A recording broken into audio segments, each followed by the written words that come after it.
आप सभी श्रोतागणों को मेरा एक बार फिर से प्रणाम। आइए आज सुनते हैं जानी मानी लेखिका और परम आदरणीय मालती जोशी जी द्वारा लिखित कहानी जिसका शीर्षक है हम तो ठहरे परदेसी। तो चलिए शुरू करते हैं कहानी हम तो ठहरे परदेसी। रोज की तरह मैं खाना खाकर लेट गई थी। दोपहर के भोजन के बाद एक झपकी न ले लूं तो मुझे चैन नहीं पड़ता। दिन भर सुस्ती बनी रहती है। माँ लेकिन दिन में बिल्कुल नहीं सोती। कहती हैं दिन में सोने से फिर रात में नींद नहीं आती। नींद नहीं आती तो उल्टे सीधे विचार आते रहते हैं। इसलिए वे रामायण निकाल लेती हैं या माला फेरने लगती हैं या फिर कॉपी में राम नाम लिखने बैठ जाती हैं। समय काटने का इससे बेहतर साधन उनके पास नहीं है। माँ रामायण बाच रही हैं। कांपते सुरों में गाई गई ये पंक्तियां मुझे उद्वेलित कर रही हैं। नहीं बुलाए नहीं भली बात हमारे भाई। शिव जी सती को समझा रहे हैं। देवी, पिता के घर भी बिना बुलाए नहीं जाना चाहिए, अपमान होता है। अपनी अर्धजागृत अवस्था में मुझे लगा कि ये शिव जी नहीं, आलोक बोल रहे हैं। तुम्हें ही जाने की पड़ी रहती है, वहां से तो कभी झूठ मूठ का भी बुलावा नहीं आता। मैं कहती, अपने घर जाने के लिए बुलावे की क्या जरूरत है। बेचारे संकोच करते होंगे कि इतनी दूर से कैसे बुला भेजें। किराया भाड़ा कोई कम लगता है क्या? तो किराया भाड़ा उनसे कौन मांग रहा है? वह तो हम अपना खर्च कर लेंगे। आप अपने दो शब्द तो खर्च करो। उनका ऐसा कहना बहुत बुरा लगता है, पर वह सच भी तो है। यहाँ से कभी बुलावा जाता ही नहीं है। आखिरी बार 6 साल पहले बाबूजी की मृत्यु पर आई थी। तब से अब आई हूँ। कितनी बार चाहा कि माँ के पास कुछ दिन जाकर रहूं, उनका अकेलापन बांटूं, पर उसके लिए एक औपचारिक निमंत्रण तो चाहिए। इस बार भी अपनी जिद पर ही आई हूँ और अब पछता रही हूँ। इसके लिए मैं भाभी को दोष नहीं देती। उनका मेरा साथ कुल 1.5-2 साल रहा। फिर मेरी शादी हो गई। उतना लगाव हो ही नहीं पाया। शादी के 2 साल बाद मैं ऑस्ट्रेलिया चली गई। उसके बाद जब भी आई हूँ, एक पैर ससुराल में ही रहता है। यहाँ तो बस नाम को आ पाती हूँ। इसलिए भाभी अगर मुझे नहीं बुलाती तो उन्हें माफ किया जा सकता है। भैया अपने काम में मसरूफ रहते हैं। वैसे भी पुरुषों को इतनी व्यवहारिकता कहाँ आती है।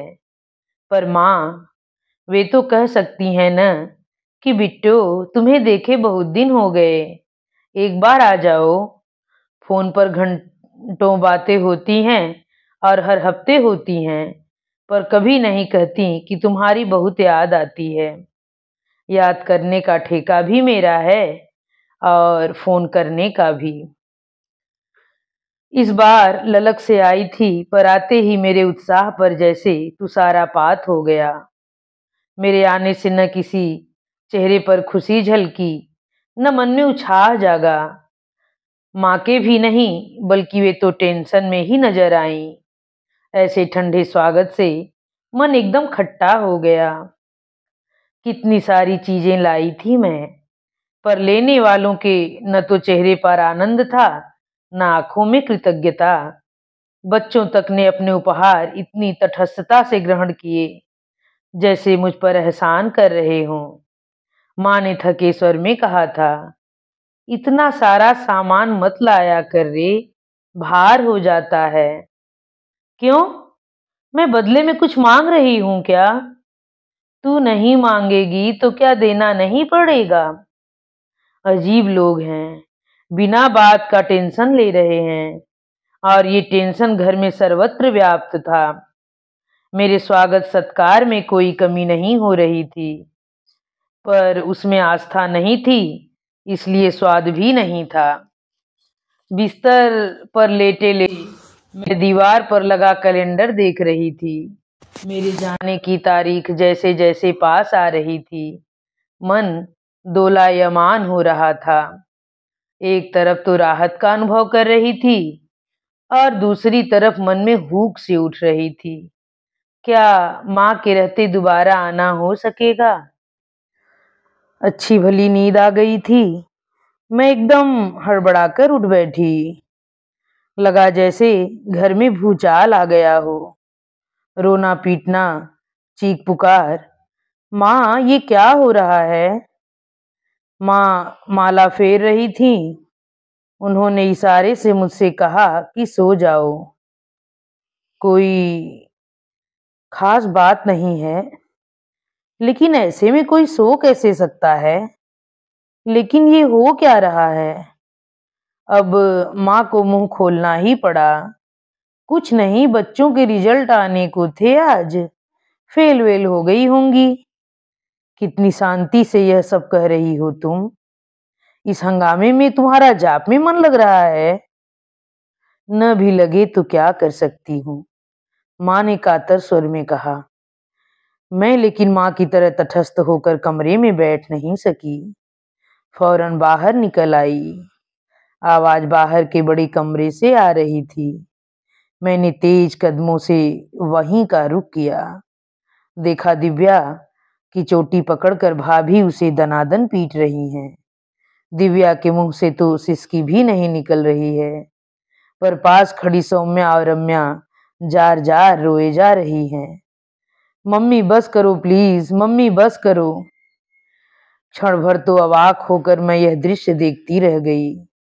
फिर मैंने लपक कर दिव्या को उनके हाथ से छुड़ा लिया और कहा, क्या कर रही हो भाभी?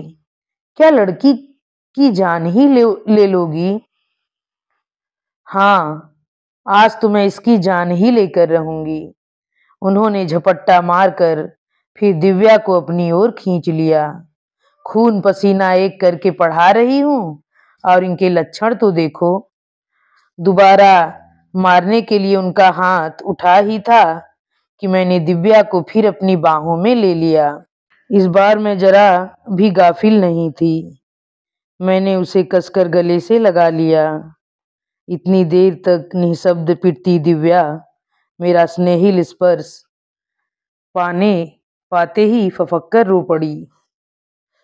मैं देर तक उसे सहलाती रही, पुचकारती रही, और भाभी मुझे आग्ने नेत्रों से घूरती रही। लड़की जब कुछ शांत हुई तो मैंने सौम्या से कहा, जाओ तो बेटे, दीदी का मुंह अच्छे से धुलवा कर कमरे में ले जाओ।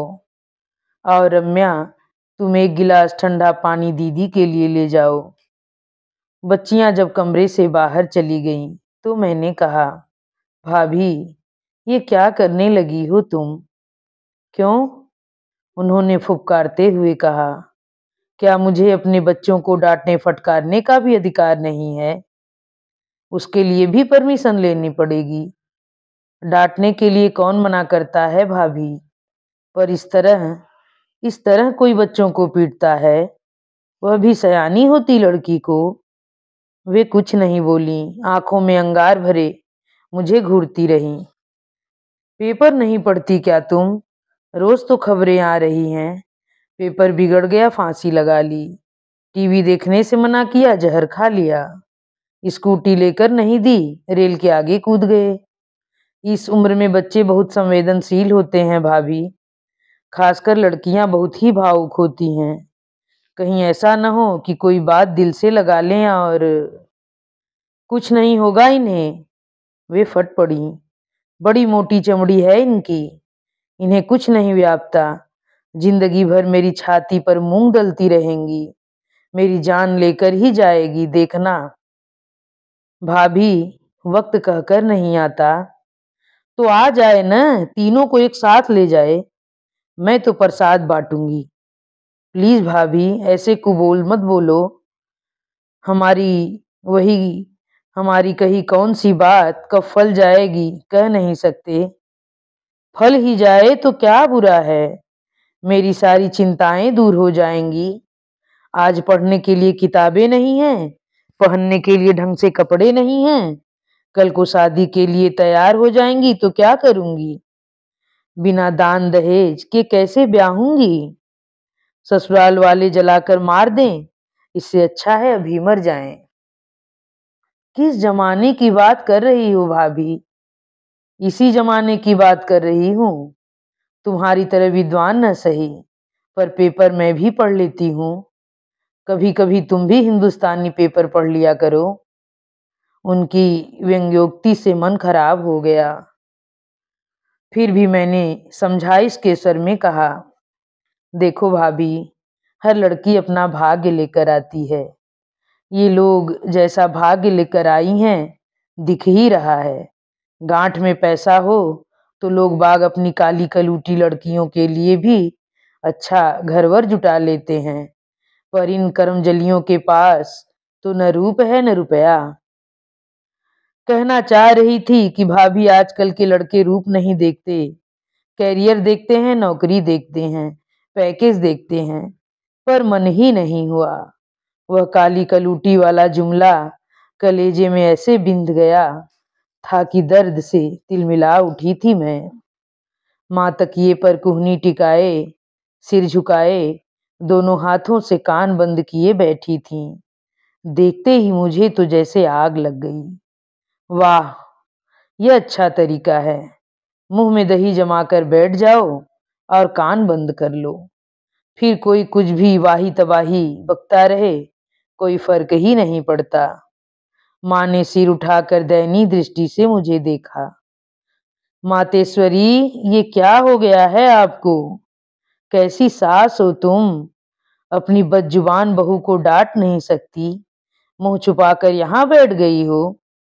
माँ कुछ नहीं बोली और मैं सुलग उठी। समझ में नहीं आता तुम यह सब सुन कैसे लेती हो, कैसे सहती हो, क्यों सहती हो? आदत पड़ गई है लली, जिंदगी भर और किया ही क्या है। पहले तुम्हारी दादी की सुनती रही, फिर तुम्हारे पिता की सहती रही, अब बहू को भुगत रही हूँ। बड़ा अच्छा कर रही हो, मैंने तुनक्कर कहा। पता है तुम्हारी लाडली बहू रानी क्या कह रही थी? कह रही थी कि तीनों मर जाएंगी तो प्रसाद बांटूंगी। ऐसा कोई माँ कहती होगी? डांटना पीटना एक हद तक ठीक है, पर डांटना पीटना इसलिए कि अपना गुस्सा और किस पर उतारेगी, और बच्चों के मरने की मनौती मुझे सुनाने के लिए। मुझसे सीधे सीधे तो नहीं लड़ सकती ना, तो मुझे इसी तरह कल्पाया जाता है। लेकिन तुमसे क्या दुश्मनी है? सारे फसाद की जड़ तो मैं ही हूं ना। न मैं ऐसे निखट्टू बेटे को जन्म देती, न उसे इस घर में आना पड़ता। मैं तो दंग रह गई, कितनी सहजता से माँ ने अपने आप को कटघरे में खड़ा कर लिया था। माँ हराने वाली बहू अपने साथ अपना भाग्य लेकर आती है। कोई लक्ष्मी बनकर आती है तो कोई अभी अपने साथ दलिद्दर ही लेकर आई हैं, तो कोई क्या करे। ये बेचारी भी इस घर में लक्ष्मी बनकर ही आई थी। कैसा दमकता रूप रंग था, याद है ना? वह देखकर ही तो बाबूजी उन्हें इस घर में लाए थे। नहीं तो इस घर की देहरी चढ़ने की औकात थी क्या उन लोगों की? तुम्हारे बाबूजी कच्चे खिलाड़ी नहीं थे, जानते थे कि गरीब घर की लड़की आएगी तो दबकर रहेगी। यह उनकी माँ का पुराना नुस्खा था, आजमाया हुआ। मैं माँ को देखती रह गई। सच कह रही हूँ, अब तेरे मामा लोग अच्छे निकल गए हैं तो स्थिति बदल गई है, पर पहले तो हालात बहुत पतले थे। हम 6 भाई बहन और कमाने वाले एक मेरे हेडमास्टर पिता।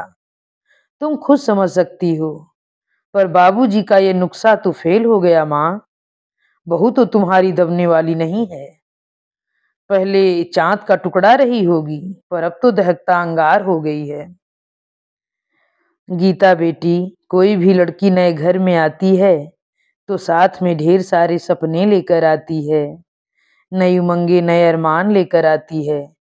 पर जब एक एक करके सपने टूटने लगते हैं, उमंगे बिखरने लगती हैं, अरमान चूर चूर हो जाते हैं, तो जिंदगी नर्क बन जाती है। फर्क यही है कि कोई चुप रहकर सह जाता है, कोई चीख कर मन का गुबार निकालता है। कुछ देर तक सुन्न होकर बैठी रही मैं, फिर धीरे से पूछा, माँ भैया कुछ तो करते होंगे। करता भी हो तो पता नहीं, घर में तो कुछ नहीं आता, इसीलिए नीचे का मकान किराए पर उठा दिया है। मकान का दुकानों का जो किराया आता है उसी से घर में चूल्हा जलता है। अभी तक तो सब कुछ मेरे नाम पर है, इसलिए चल रहा है। मेरे बाद अब जो भी हो तेरी भाभी अड़ोस पड़ोस के बच्चों को पढ़ा देती हैं। किसी का सूट सिल देती हैं, किसी का स्वेटर बुन देती हैं। बच्चों की फीस कपड़े आदि का इंतजाम उसी कमाई से होता है। इससे तो अच्छा है कोई नौकरी कर लें। वह करने दे तब न, यह सब भी तो छिपा कर करना पड़ता है। बाप दादाओं की कमाई तेरे बाबूजी ने बैठे बैठे खत्म कर दी। बेटे के लिए सिर्फ रईसी ठसक छोड़ गए हैं। अब ये दिन रात बहू को बेटे के लिए कोंचता है। पता नहीं उसके लिए कौन सा खजाना छोड़ने वाला है, पर बहू ने साफ कह दिया है कि इस घर में अब चौथा बच्चा नहीं आएगा, न लड़का न लड़की। तुम्हें पोते की चाह नहीं है क्या? पोता ही होगा ऐसी गारंटी तो नहीं है ना, और आएगा भी तो विरासत में यही गुण लेकर आएगा। मैं नहीं चाहती कि एक और लड़की की जिंदगी खराब हो।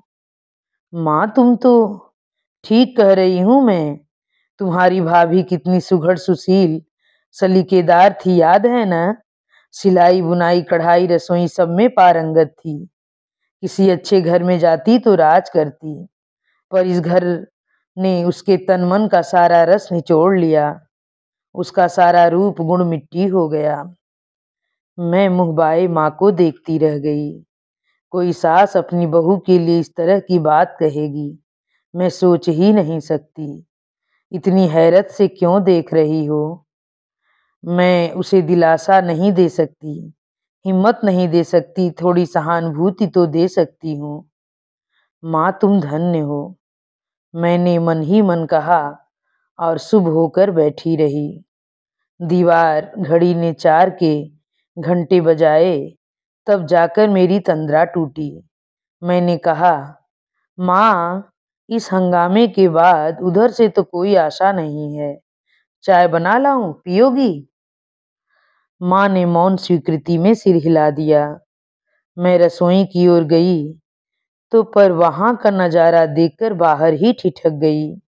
अद्भुत दृश्य था। रसोई घर के नंगे फर्श पर भाभी दीवार से सिर टिकाए बैठी थीं और सुबक रही थीं। दिव्या उनके गले से लगकर खुद भी रोती जा रही थी और माँ के आंसू भी पोंछ रही थी। छोटी दोनों अगल बगल उनसे चिपकी बैठी थी। मैं उल्टे पैरों लौट पड़ी। भीतर जाने का साहस ही नहीं हुआ। लगा कि उन चारों की यह एक स्वतंत्र दुनिया है, किसी पांचवें को वहां प्रवेश नहीं है, न माँ को न भैया को। मेरा तो खैर सवाल ही नहीं था। मैं भले ही वहां से चली आई थी, पर वह दृश्य मेरे जेहन में, मेरी आंखों में घूम रहा था। अभी 2 घंटे पहले रड़चंडी बनी मेरी भाभी अब जार जार रो रही थी, और उनसे निर्ममता से पिटी दिव्या अब उनके आंसू पोंछ रही थी, उन्हें सांत्वना दे रही थी। इसका मतलब यह था कि वह बित्ते भर की लड़की माँ के असहाय रोष की भाषा समझ रही थी, उसके दर्द को महसूस कर रही थी। मेरे लिए अपनी माँ का दर्द अजाना कैसे रह गया? मुझे उसका एहसास क्यों नहीं हुआ? जब वे अपनी दबंग सास से आक्रांत थीं, तब भी मुझे उनकी पीड़ा की आहट न मिली। जब वे अपने दुर्दांत पति को झेल रही थीं, तब भी उनका दुख मेरे मन पर दस्तक नहीं दे सका। और आज जब वे अपने अकर्मण्य बेटे के कारण अपराध बोध से ग्रस्त हताश और हतबल अनुभव कर रही हैं, तब भी मुझे अपना मान सम्मान, अपना स्वागत सत्कार ही ज्यादा महत्वपूर्ण लग रहा है। छी, कितनी आत्म केंद्रित हो गई हूं मैं। मुझे अपने आप पर ही शर्म आने लगी।